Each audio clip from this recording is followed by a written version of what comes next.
All right, welcome to Hoops Tonight here at The Volume. Happy Wednesday, everybody. Hope all of you guys are having a great week so far. Got a jam-packed show for you today. We're going to do a film session on both of the games from last night. I'm going to do a little monologue off the top, just going over some of the things that I found. And then I have 41 clips of film that we are going to look through. If you're listening on the podcast feed, obviously we'll have our monologue off the top. But when we get to that film portion, you're going to want to head over to YouTube to see that part, to actually get the visual representations of what we're talking about. You guys know the drill. Before we get started, subscribe to the Hoops Tonight YouTube channel so you don't miss any more of our videos. Follow me on Twitter at _JasonLT so you guys don't miss show announcements. Don't forget about our podcast feed, wherever you get your podcasts, under Hoops Tonight. And then keep dropping mailbag questions in the YouTube comments. Don't forget, also on the podcast feed, it's helpful if you leave a rating and a review there. We're going to be doing a mailbag after tomorrow night's pod as well. So we're going live after Nuggets Thunder on Thursday night. Bring mailbag questions. We're going to be hitting some of those at the tail end of the show. All right, let's talk some basketball. So some stats from the dominant first game of the season from the Boston Celtics. They got 1.3 points per half-court possession. That's obnoxiously good. A 130 offensive rating in static half-court environments where the Knicks had their defense set. That's insane. They took 69 jump shots and got 1.34 points per attempt. That's insane. They generated 20 unguarded catch-and-shoot threes. They got 1.65 points per attempt on those shots. They took 30 off-the-dribble jump shots, made 14 of them for 1.3 points per attempt. They got 1.23 points per pick and roll, including passes, 1.71 points per ISO, including passes, 1.75 points per post-up, including passes, and they converted spot-up possessions at 1.58 points per possession. All those numbers are insane. In any of those categories, when you're over 1 point per possession by any amount, that's good. And they were substantially over 1 point per possession, closer to 2 points per possession in many of those cases. It's about as dominant of an offensive performance as you will see. Again, as we talked about last night, a lot of attacking Karl-Anthony Towns, Jericho Sims, and Jalen Brunson in action. With Brunson, they did it a couple of different ways. Like a lot of times you'll see them attack players with the live dribble, meaning like, as the screener. So like if Brunson is guarding a guy who doesn't have the ball, and let's say Jayson Tatum has the ball, you bring Jalen Brunson's man into the action, Brunson has to hedge, right? We talked about that last night. But they also did a lot of stuff like that where they just had Jalen Brunson on the ball. So essentially, Jalen Brunson's guarding Derek White. Derek White's dribbling out above the break, and they'll have someone like Tatum come up and set a screen. And Mikal Bridges doesn't want to switch because it causes the same problem where now Brunson is on Tatum. So Mikal Bridges is hedging to try to prevent Derek White from just driving right down to the rim. And then Tatum would slip out of it and get wide open. A lot of attacking Brunson like that. The Karl-Anthony Towns and Jericho Sims stuff was just classic drop coverage stuff, not just off on the ball, but also off the ball, where like they use Karl-Anthony Towns as man or Jericho Sims as man to screen down. Then he's going to help as the guy's coming to curl over the top. And if he's sitting too far back, he can just come right off of that screen and come right out and shoot a three, right? They it's one of those things where we talked about this last night. When it comes to Boston, you can't give them baked in advantages, right? What that means is like if there is a coverage that has an automatic advantage that's baked in. So like if you're hedging and the shooter slips out, he's going to be wide open every single time. There's no version of that where you can recover in time. It's not possible. If the ball handler threatens at all coming off the screen and you hold your hedge long enough to stop that driving lane, the guy slipping out of the screen is guaranteed to be open. And so if you give Boston like baked in openings, they're so good at capitalizing on those that you're going to get killed. Jayson Tatum too, like, you know, we talked a lot last night about how Boston can generate easy shots. And obviously that's the lion's share of what they do offensively, but there was a lot of really tough individual shot creation from Jayson Tatum last night. Tough isolation jump shots, tough driving layups. He had a couple of these ridiculous passes. He had a lefty feed to Luke Cornett where a brief window opened up between the rim and that dunker spot area where there were literally two Knicks surrounding Cornett, and Cornett just kind of slipped into that gap. And Tatum just rifled a left-handed pass that hit him right in the hands, and he was able to pump fake to get Jericho Sims off of his feet and get an easy layup. And then there was another one where he came off of a ball screen at the top of the key, and Deuce McBride on the right side sucked into the paint just a little bit, like didn't even get all the way into the paint. He came like maybe 3-4 steps off of, I believe it was Derek White. And Tatum comes off and just rifles a left-handed pass that gets on a rope right into the shooting pocket, and he knocks down the three. Just some really, really high level, high degree of difficulty shot creation from Jayson Tatum last night. Here is an absolutely bonkers stat that will blow your mind about just how good of a night that Jayson Tatum had last night. He ran 24 ball screens last night. Various concepts, right? So guard screens and slipping out of it, big man coming up, setting a pick, popping or rolling, that sort of thing. Out of 24 ball screens that Jayson Tatum ran last night, ball screens and ISOs.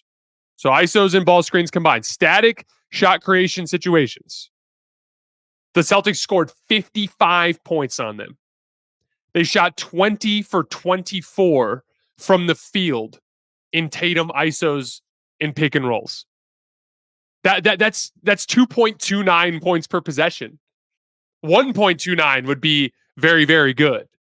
That's like off the charts, completely outrageous shot creation from Jayson Tatum last night. He was 10 for 13 on jump shots himself, 4 for 5 at the rim. Just, again, it's only one game, and for the record, it's not possible to maintain that level of play. Like, if Tatum maintains that level of play, he's the best basketball player of all time, and that's obviously not going to happen. But if he can stay even anywhere in the same stratosphere of the way that he produced last night, now we're talking about a guy that could very much win MVP if he can keep up this level of play. Boston had a 145 offensive rating last night. We're going to take a lot of look at that on film. I've got about 20 clips from that particular game. On the Lakers front, they did a lot of switching to try to stagnate Minnesota. So essentially, if you're running a screening action, that's where you get those baked in advantages, right? This is a big thing I talked about last night with the Knicks. If you're the Knicks and you're trying to beat Boston, you basically have two options for trying to prevent them from attacking Jalen Brunson and Karl-Anthony Towns. One is just switching everything, right? And then you have to ask those guys to contain. Option two is pre-switching, which is something that Boston does a lot. They did it a lot last night to protect guys like Luke Kornet. That means like Luke Kornet's man is coming up to set a ball screen because the Knicks are trying to attack Luke Kornet. Well, Drew Holiday might just be like, I'll run with him. You go switch to my man now. There was this interesting possession last night where like Jericho Sims, and I think it was Jericho Sims and Mikal Bridges, I can't remember who the two Knicks were, but they were trying to decide who was going to go set a screen for Deuce McBride. And as they're trying to pick, at first Jericho goes to go, but then he sees that Drew Holiday is pre-switched on him. So then he stops and he's like, this ain't going to work. So he runs back and points to the other Nick who is in that action and says, you go set a screen for him. And then he runs up and Drew Holiday switches onto him. And then Jericho goes like, oh shit, I guess I'll go set it now. He runs up and Drew Holiday switches again onto Jericho Sims as he goes up. Then they're able to just switch the ball screen. That's pre-switching. That is a way that you can protect your weaker defensive players. So just imagine a scenario where, let's say Mikal Bridges is on the ball and you have OG Anunoby on the weak side with Karl-Anthony Towns. If Karl-Anthony Towns' man goes to set a screen, just send OG with them and ask a cat to stay home on that weak side. That's one way they can look to protect. Secondly, just in situations where they do get switches with Jalen Brunson and Karl-Anthony Towns, you have to slide your feet and contain the basketball. Because again, there's baked in advantages that come from the screening actions like we talked about earlier. But when you take those away by switching, it then becomes about individual advantage creation, attacking matchups, right? There are other ways to attack switching we've gone into, right? Like attacking the offensive glass on the weak side, slipping out of screens, that sort of thing. But it more comes down to individual greatness at that point. One of the things the Lakers did a lot last night with Minnesota was switching. A lot of Rui, LeBron, AD switching in that 3-4-5 group. They were also happy to switch guys like Austin Reeves or Dalton Connect onto Julius Randle. They were just willing to switch everything. And when they switch everything, it takes away the automatic advantages that are baked into the screening action. And then it becomes about, can you contain the basketball? And the Lakers just did a really good job for the most part last night, containing Julius Randle. Not as much with Ant, but they still did a decent job on him as well. One of the things too, you'll see is like, they'll switch And then it'll be like AD on Julius Randle. And then as he's going to work, everyone else just stays home and takes away those kick out reads. AD slides his feet a little bit, absorbs some contact in his chest, forces him to pick up his dribble. Now all of a sudden, all the other guys go into deny mode.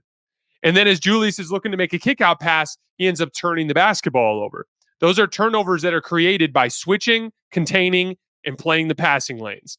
Really, really sharp stuff from the Lakers last night. A big part of how they were forcing turnovers. AD, 36 points, despite going 3 for 12 on hooks, floaters, and layups. That is an insane stat because those are the go-to scoring moves for AD. AD's offensive dominance in recent years has come almost entirely down to hooks, floaters, and layups, and he couldn't make them last night. Still got 36, got to the foul line a bunch. He was 5 for 8 on jump shots, hit a couple of massive threes.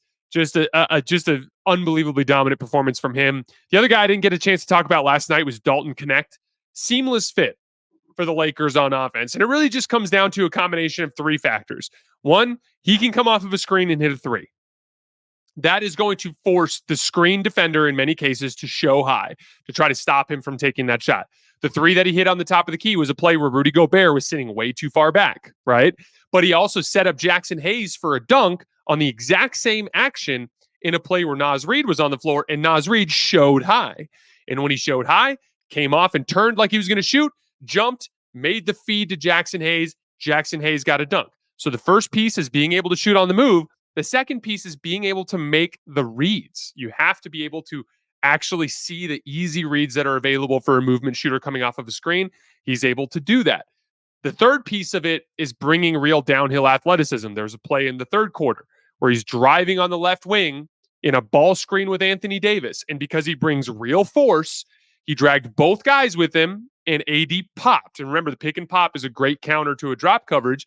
Dalton just turned, elevated, threw a two-handed pass to AD on the left wing, and he knocked down a 3. So that combination of downhill force, the ability to hit shots on the move, and the ability to make the reads on those screen defenders when he's coming off of those actions just makes him a seamless fit. He had a nice driving finish in transition as well. Again, he got a little bit caught in help a couple times on shooters where he gave up some decent looks, one in the right corner that went in, a couple others that missed. So he's got a little bit of, obviously a lot of growth still to make on the defensive end of the floor. But I thought that was his second quarter shift in particular, just a really, really nice first appearance for Dalton Knecht in the NBA. One other shout out on the Lakers front, D'Lo. When the Wolves cut it to 4 early in the fourth quarter, he made 2 back-to-back plays in pick and roll that immediately grew the lead back up to 8 and kind of gave the Lakers an opportunity to exhale and kind of saved that shift with AD off the floor. And it was a ball screen where he got Dante DiVincenzo in jail, meaning he trapped him on his backside, slowly worked into the lane and made a little lefty floater. And then another one, a high-paced ball screen where he really got going downhill. I can't remember who it was, but somebody fell over for the Wolves, and Dante DiVincenzo was chasing him, had to like jump over the top. D'Lo got a good head of steam coming off the ball screen that really forced the big to engage him. Threw a beautiful lob to Jackson Hayes, who got a dunk. So shout out to D'Angelo Russell. Those were 2 really big plays that changed the dynamic of that particular game. On the Wolves front, the Julius Randle Naz Reid front court was a disaster defensively. They tried zone 2 and it didn't work. That was the primary driving force of the second quarter run for the Lakers. That front court for the Wolves was really, really bad defensively. They're going to have to be much better. Julius Randle in general on tape, just a legitimately embarrassingly bad performance. Getting back cut all over the place. The LeBron dunk in front with Bronny in the right corner. That was a back cut on Karl-Anthony Towns. Rui posterized him on a baseline cut when he wasn't paying attention. He was getting back cut for offensive rebounds. Just, again, it's one game, but like if this continues, Wolves fans should be pissed. This is kind of embarrassing effort for a guy. Like, you got some pressure on you here. This is a team that made the Western Conference Finals. This is a team that made a trade for you with the intention of staying in contention. And you just got to bring better effort. It was not a good look for Julius Randle last night.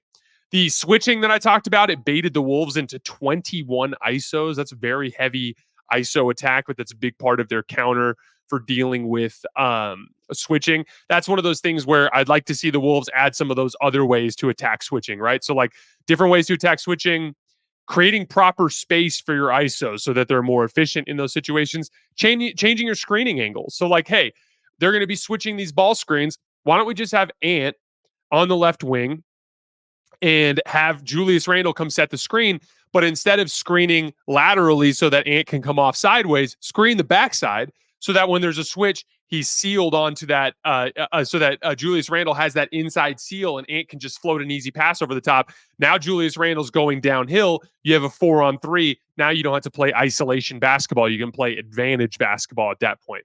One thing they did really well to attack switching was attack the offensive glass, especially in the second half. Again, one of the downsides to switching is a lot of these possessions were ending with Anthony Davis on the perimeter guarding somebody. When that happens, all of a sudden, when the shot goes up, you're much smaller on the back line.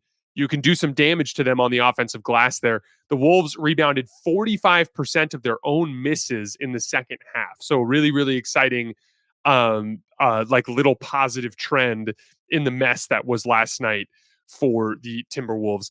One of the things I talked a lot about in the offseason, a lot of helping off of Jaden McDaniels and him just not being able to hit shots. Same goes for Nickeil Alexander-Walker. They just are going to have to be able to hit more of these jump shots, or more teams are going to copy and sag in the paint and really try to make things tougher on Ant and Julius Randle. They did shoot better than the Lakers last night. They got 0.96 points per jump shot on 52 attempts compared to just 0.7 for the Lakers per jump shot on 47 attempts. But that to me is a positive Lakers thing more than anything else. Like that means you could have easily lost by 20, 25 points if the Lakers had a better shooting night. Just not a good first showing for the Wolves. They got a lot of stuff they need to get better at. All right, let's take a look at the film.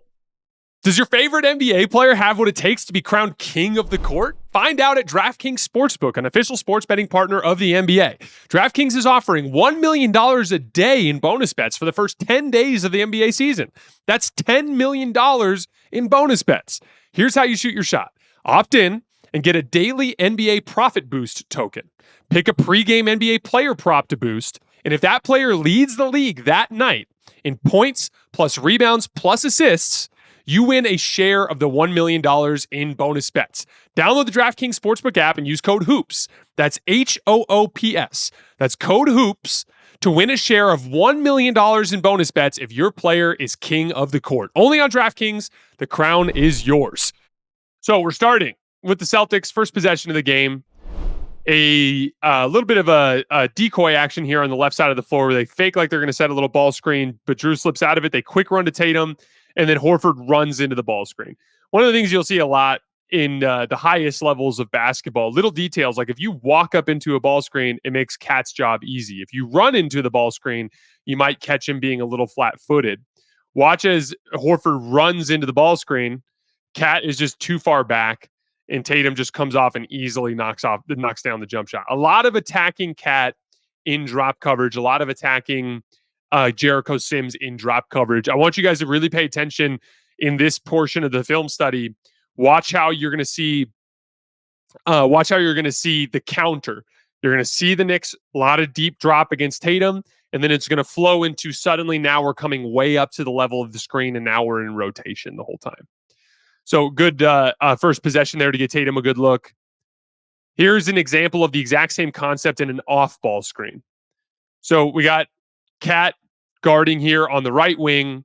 Horford's going to set a pin down for Jaylen Brown. But as Jaylen Brown comes off, this functions just like a drop coverage. So Jaylen Brown's going to come over the screen. Cat is kind of coming up to the elbow to help as Jaylen's curling. Watch Horford pop. Easy swing pass for the three. Now, that is the baked-in result of the coverage, but also Cat's just not doing a good job. Cat is capable of closing that gap sooner, just like he's capable of coming up higher on that Jayson Tatum pull-up three. Celtics were really, really attacking Cat's laziness in the first part of this game. These are some examples of corner crashes to generate easy shots, or extra possessions, excuse me. This dynamic right here, out of the corner, is one of the most common little push and pull fights that you'll see in a basketball game. These guys crashing out of the corner, and these guys trying to either box them out or high point the basketball. Watch as Derek White just runs in, taps it out. The resulting chaos ends in a wide open three for Derek White in the left corner. Same exact thing here. Fast forward a little bit. Quick little dribble handoff three for Drew Holiday, but watch this dynamic right here. Jaylen Brown, OG Anunoby. Jaylen Brown just goes over the top, forces a loose ball that goes off of Cat, forms an extra possession for Boston. Another example of Cat's laziness. I talk a lot about this is like big men in transition, just having a habit of just wanting to sag back in the paint, and that's just not really working anymore in modern basketball. We have a transition situation, kind of a chaos situation. Look at Cat, just dropping back, never actually commits to anybody. He's still not guarding anybody. Still not guarding anybody. Jalen Brunson's reaching instead of just sprinting around to get in front. He should. But Cat's still just not guarding anybody. Cat's still just not guarding anybody. As a result, we have this quick 2-on-1 at the top of the key. Josh Hart closes out at Drew Holiday. Another wide open three for Jaylen Brown. So they were just making it way too easy on Boston at the start of this game. One of the things I was talking about in the monologue, the unwillingness to switch any screening action involving Brunson. Once again, this is with Brunson on the ball. So watch as Mikal doesn't want to give up a switch because he doesn't want Tatum to be guarded by Brunson. So as Derek White comes off, we get our hedge, right? Boom, hedge. This is where Tatum is wide open on the slip. Once again, notice in the monologue too, I talked about screening angles. Don't screen laterally to try to get Derek White going side to side. Screen the backside so you have inside position. Watch how he screens and ends up on his backside and slips out of it.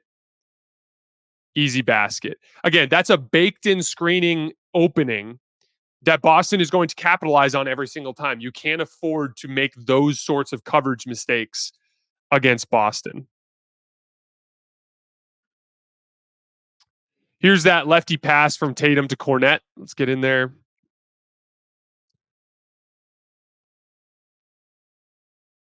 So here's that little opening that opens up here. So we have Mikal Bridges on Kornet's right side and Jericho Sims on the left side. Look at how tight this window is. It's not really open. The ball's already out. Watch. When Tatum throws the ball, Mikal Bridges is kind of still in position. But look at this pass. Lefty, rifle on a dot, pump fake, easy finish. Beautiful pass from Jayson Tatum.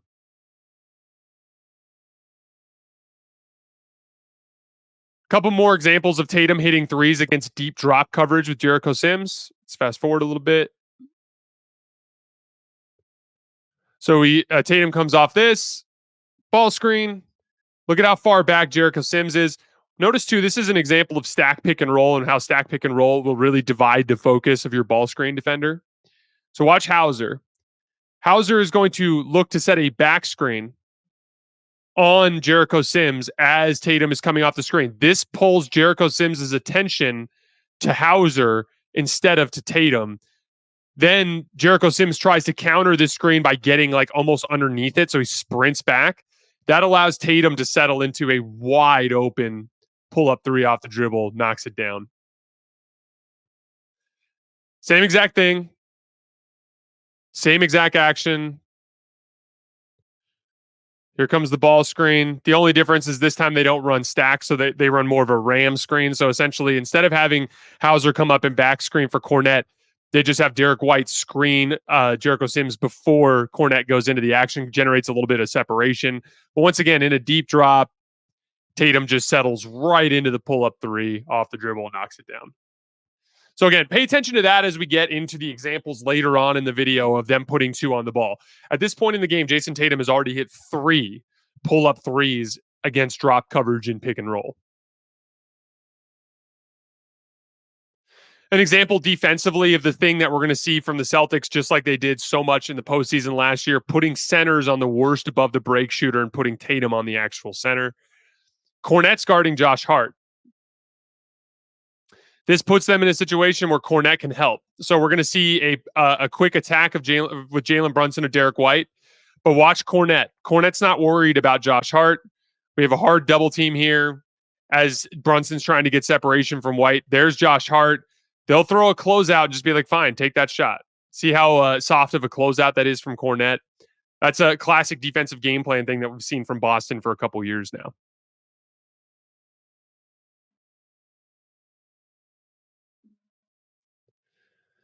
Hauser hits a three here, but one of the things I was talking about again, the refusal to switch. This is an easy action to guard if you talk, okay?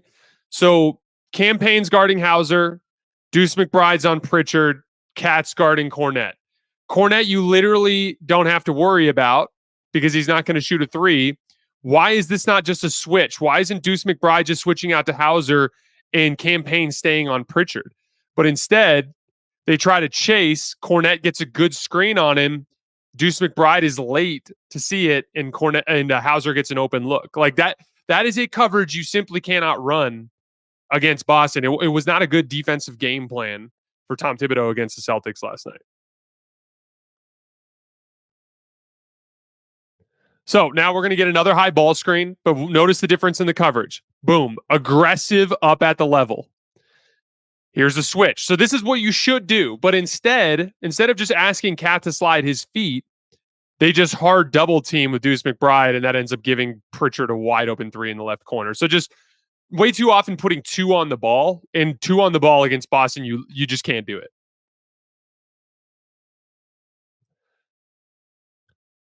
So instead of a 2-on-1, this is more of a 3-on-2, but watch, we get a ball screen, and watch how they guard it.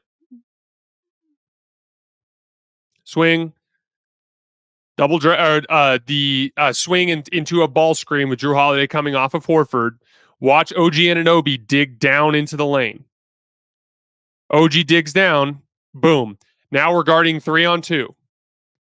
We're guarding 3-on-2 against this particular team that is about as good as you can possibly be at capitalizing on those situations. Swing to Jaylen Brown. Jaylen Brown drives on Anunoby. When he drives on Anunoby, because look where Anunoby has to close out from. Anunoby's closing out from here. That's easy basketball for Jaylen Brown. Beats him off the dribble. This forces Deuce McBride to help. Jrue Holiday relocates to the three-point line. Another wide open catch and shoot three. Knocks it down.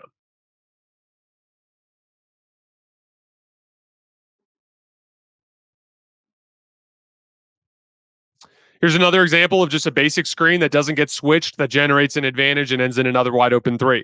We're going to get a high post entry to Jaylen Brown at the right elbow, a back screen of Al Horford on Deuce McBride. Because they're not switching it, this allows a good screen from Horford to get Jrue Holiday very deep post position. Boom. Now we have very deep post position. Jrue Holiday is going to score here if you leave him one-on-one. As a result, Cat has no choice but to double team. He does. Another wide open three for Horford. Interestingly enough here, Horford misses, but watch how we have a rotation situation. Horford's wide open. This forces Campaign and OG Anunoby to panic close out. Both guys panic close out. Now what happens? Because Campaign left Sam Hauser, now Hauser has a wide open corner crash, gets the offensive rebound, saves it, shovels it to Jaylen Brown, and Jaylen Brown knocks down the three. This was just a ridiculous shot from Jayson Tatum, just a really high-level piece of shot making off of a between-the-legs dribble into his step back. Run some action. Nobody's open. Ends in ISO. Good downhill pressure. Step back. Knocks it down. Beautiful shot from Jayson Tatum. Another two on the ball situation for Tatum in a ball screen. So we get Tatum up high. Cornette sets. But again, as Jericho Sims was getting torched by that pull-up three earlier, he's going to come way out to the level. Boom. Now we have two on the ball again. Cornette slips. Jalen Brunson rotates down to Derek White. This leaves Pritchard open. Nice read from Cornette to Pritchard. Jalen Brunson, long closeout. Derek White sees too much congestion in the paint, relocates to the corner. Again, another smart spacing principle on display for the Celtics as they get a wide open three out of it.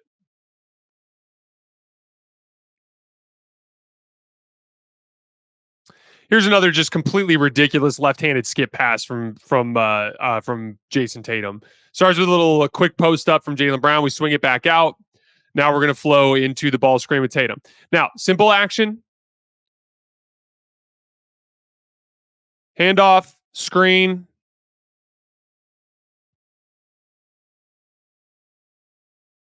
Still in a drop, but there's enough congestion here to kind of make the pull-up three tough. Look at what Tatum sees, though. Deuce McBride is kind of helping. He's like 3 steps off of Derek White. This is only going to end in a 3 if you can rifle a pass on a line into the shooting pocket for Derek White. Look at how accurate this pass is. Off of a dribble, left-handed, whips it across the court, right into the shooting pocket, catch and shoot 3 for Derek White. Just an insane piece of playmaking from Jayson Tatum.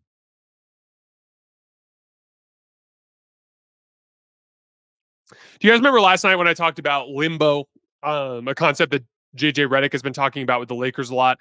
I talked about the idea that limbo also applies to help defense as well. Here's a great example of that. So Jayson Tatum's going to look to ISO. I believe he ends up ISOing Josh Hart on a switch. So screen, switch, here's our ISO. Again, limbo to me is when you're not accomplishing either of the tasks that you're set out to do. So a lot of cases here, Cat's responsibilities are basically like help on the drive and then close out to Horford at the 3-point line.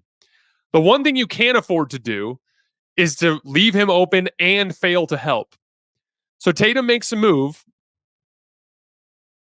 Cat doesn't actually get in there and help Jayson Tatum, but at the same time, Al Horford's wide open. This is limbo.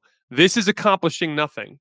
Tatum goes right through him for a layup. Like if you're going to help, stop the ball. If you're not, stay glued to the shooter. But like getting caught in limbo, that's the worst thing you can do in help defense.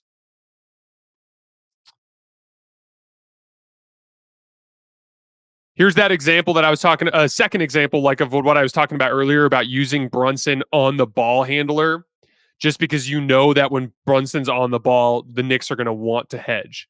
So Tatum comes and screens. Same thing we saw earlier. Hedge for Mikal Bridges, baked in screen opening for Tatum. He actually misses this shot, but it's a wide open catch and shoot 3.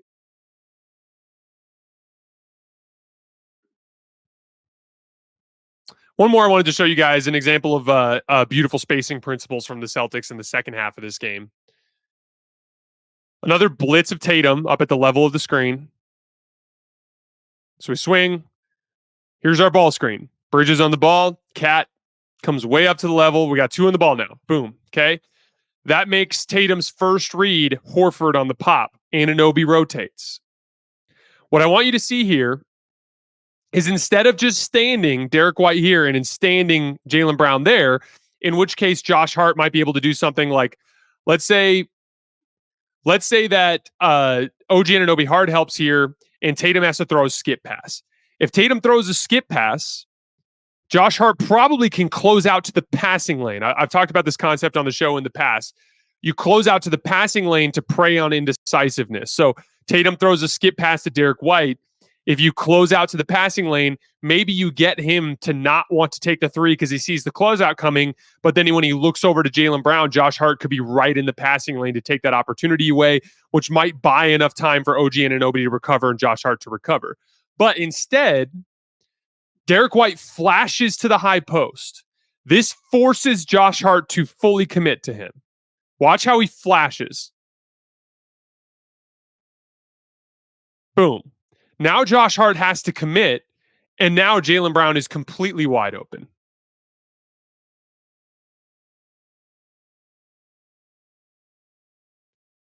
Easy 3. And because you don't have anybody in the dunker spot, the next rotation is Brunson, and he has to come all the way across the floor.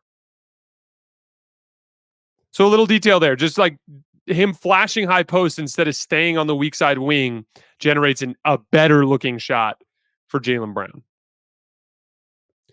So we're going to be moving on to the Lakers-Wolves game here in a second. But again, I just, when we talk about the Celtics, it's not just taking threes for the sake of taking threes. They generate high quality threes through quality offense.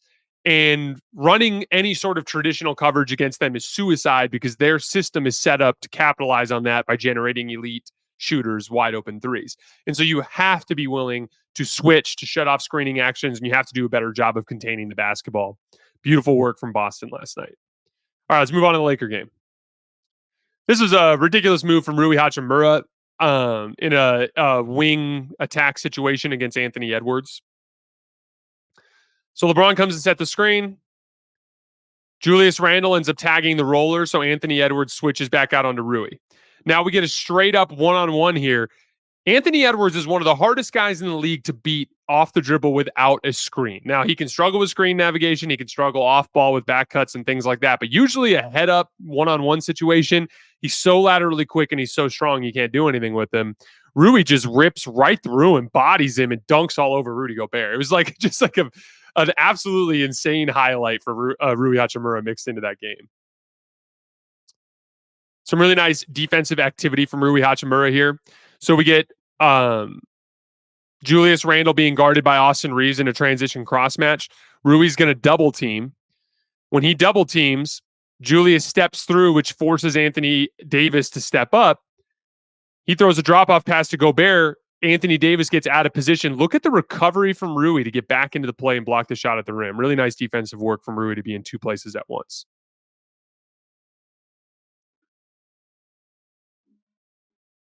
Here's an example of what I was talking about earlier about switching to stagnate the offense. So Rui's on Julius Randle. Quick run through. Now AD switches. Okay. Now that AD switches, there's no advantage in the screen situation. Julius Randle has to attack off the dribble. He attacks off the dribble. AD shuts it down. Notice these guys aren't over helping. They're staying in the passing lanes. So when Julius Randle goes, oh shit, I need to get rid of the basketball.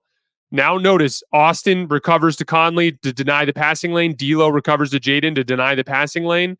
Julius tries to force it. D'Lo gets an easy steal.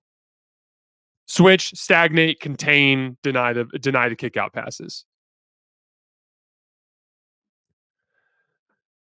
Here's an inverted ball screen for Anthony Davis that gets him a really good look around the foul line. So we're in a horn set. We get a high post entry to AD. Max Christie cuts through, and Austin flashes to the elbow, and then he turns and sets the inverted ball screen for AD. Conley throws a hedge. When he throws the hedge, that as he's recovering, he ends up getting in Gobert's way, and that action ends up generating separation for AD to knock down an easy little 15-footer. Talks a lot about corner crashes. JJ Redick's been talking about them all preseason. Shot goes up.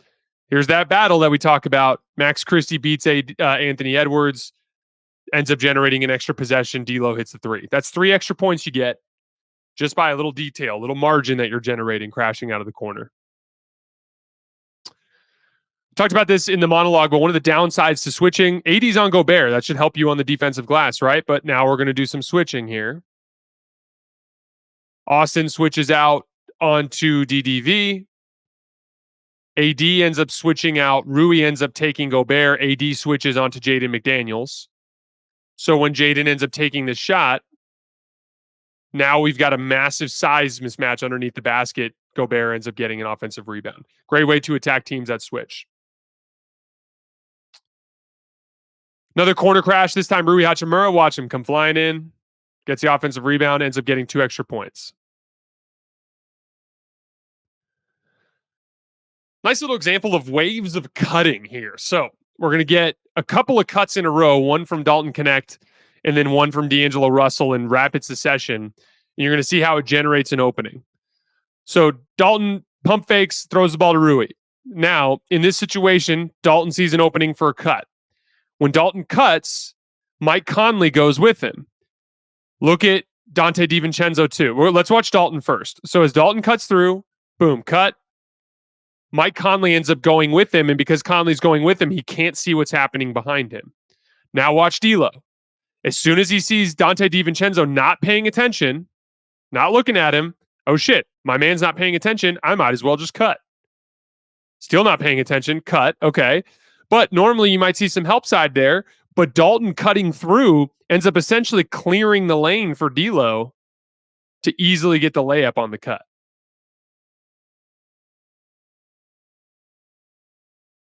The Wolves ran a little 2-3 zone with that defensive front court of Naz Reid and Julius Randle that they were struggling so much with. Here's a quick, easy basket they get out of it with a really nice high post feed to D'Angelo Russell. So we're in a 2-3. D'Lo kind of sneaks into the middle. Now, the reason why you want to get the ball to the middle is in a normal 2-3 zone, you have 3 defenders on the back line. That's a pretty easy setup, right? Because one guy can guard any corner shooter, one guy can guard the basket, one guy can guard the other corner shooter. And if the ball ends up on the strong side, you can kind of slide over or slide back the other way as the ball switches sides. If you get the ball to the high post, then the center has to step up. As soon as the center has to step up, now you only have two guys on the back line. If there's only two guys on the back line, someone's going to be open on a cut. D'Lo sneaks in there, catches. Naz Reid steps up. Both Nickeil Alexander-Walker and Julius Randle are now on a 3-on-2. As soon as Naz Reid steps up, they're in a 3-on-2. If Nickeil Alexander-Walker steps down to Jackson, Rui's getting a wide open 3. If Julius Randle rotates over to Jackson, now Dalton Connect's getting a wide open 3. Instead, none of them do. Jackson Hayes gets a dunk. Nice little attack of the zone there.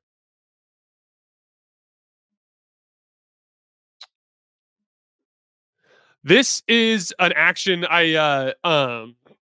Joe Verret does a really nice job covering the Golden State Warriors. Called this out last night. He was digging in through some of the tape of JJ Redick and LeBron James when they were doing that Mind the Game podcast. And JJ talked about a simple action involving a back screen for someone who's a lob threat, and that person being the shooter, the screener being the shooter. Back screen for a lob threat, and then after setting that back screen, that guy then coming off of another screen at the top of the key looking to shoot. They referred to it as Finland. And the Lakers ran a bunch of this kind of action last night and got a lot of really good stuff out of it. I want to show you two different examples. The first one is an example where the screen defender shows, and then the second one is an example where the screen defender does not show. So in the first one, both times it looks a little different too, because this time they run it with Jackson Hayes having the ball as a dribble handoff guy. The second time they run the exact same concept, but they have another player up here that's actually making the pass, actually making the entry pass. So watch as Dalton Connect back screens for LeBron. He back screens for LeBron. This causes these guys to sink in and help. Then Dalton Connect comes off the screen. Notice Naz Reid shows high. When Naz Reid shows high, that allows Jackson Hayes to slip the screen and get an easy dunk. Here's the exact same concept in a different version. One other thing, too, on the defensive end here. Once again, the Lakers and everyone else know you can offer a late contest on Jaden McDaniels. That means LeBron can help in the paint, force the pass, run out and get a good contest. He's not going to make him pay enough for it to matter. But as we go at the other end, we're going to run Finland again, this time with D'Lo as the trigger man up at the top of the key. You can see them setting the play up. D'Lo dribbles over. Okay. Now, same back screen for LeBron. Okay. Back screen.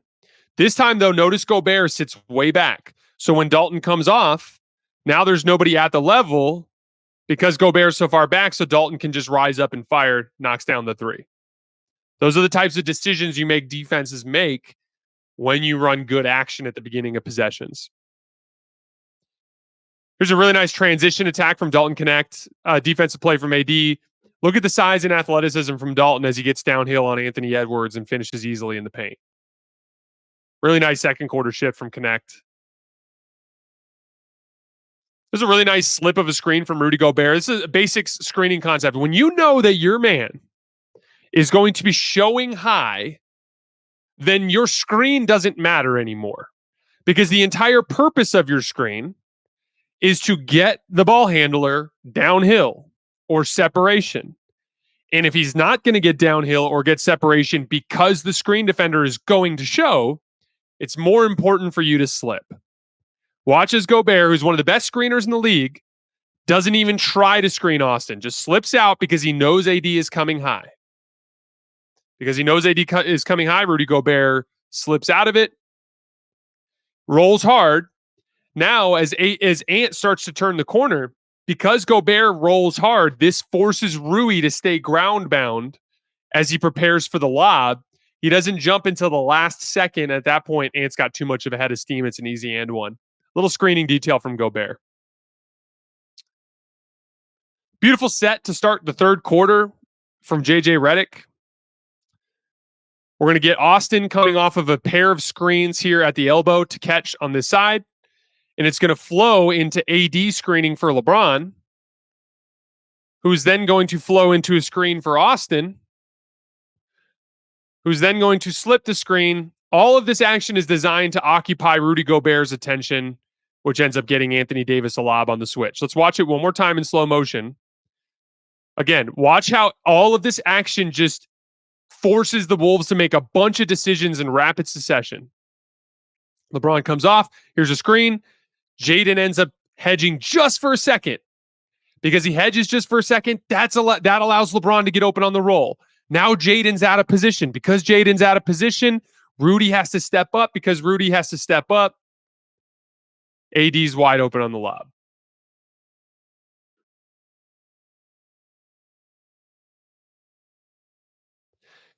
I've talked a lot about how Rudy Gobert gets unfairly maligned for the defensive end of the floor and how most of the issues for him come down to the offensive end.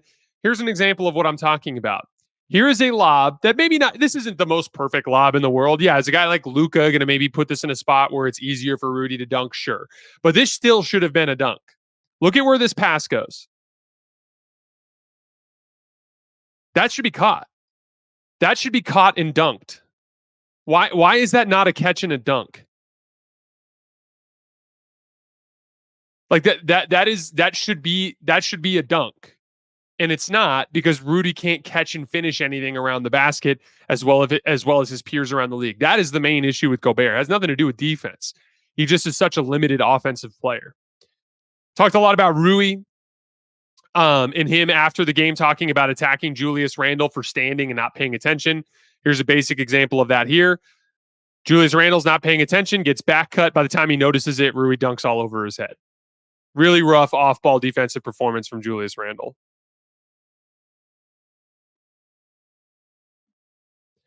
I've talked about how Rui, one of the big things standing in his way to becoming a more reliable playoff player is his ability to track shooters. Here's a good example of that here. So there's a switch. He ends up on Dante DiVincenzo.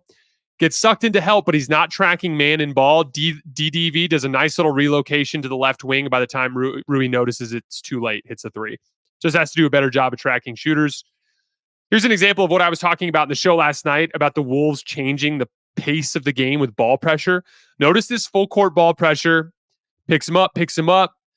Dante DiVincenzo's denying. They switch. Now we're denying over here. This forces the Lakers' two guards to waste a bunch of time.